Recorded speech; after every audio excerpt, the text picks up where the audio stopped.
শিউনি দোকানে এসেছি, এত ভিড়। নিজেরই শাড়ি পছন্দ হচ্ছে না, কিনেও বুঝতে পারছি না। উল্টা বসে পড়েছে তোজো, উল্টা বসে পড়েছে। কি নিতে এসেছি আমি? আমি কি নিতে এসেছি? শাড়ি। কি রঙের শাড়ি নেবো আমি? সবুজ রঙের। সবুজ রঙের নেবো। আমার এত ভালো লাগছে, কিন্তু রাহুল আবার এইসব পছন্দ করে না, বলছে যে পাতলা পাতলা লাগছে, এই যে এরকম মোটা শাড়ি নাও।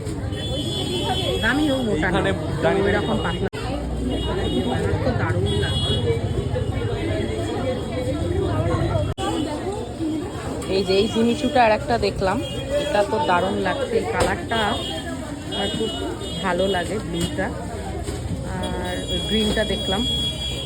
সিলেক্ট করতে পারছি না কোনটা দেবো।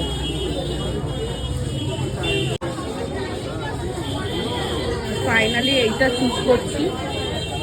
রাহুলের এইটাই খুব পছন্দ হয়েছে, ওর একটু নেট টেটগুলো অত একটু অ্যাভয়েডই করে।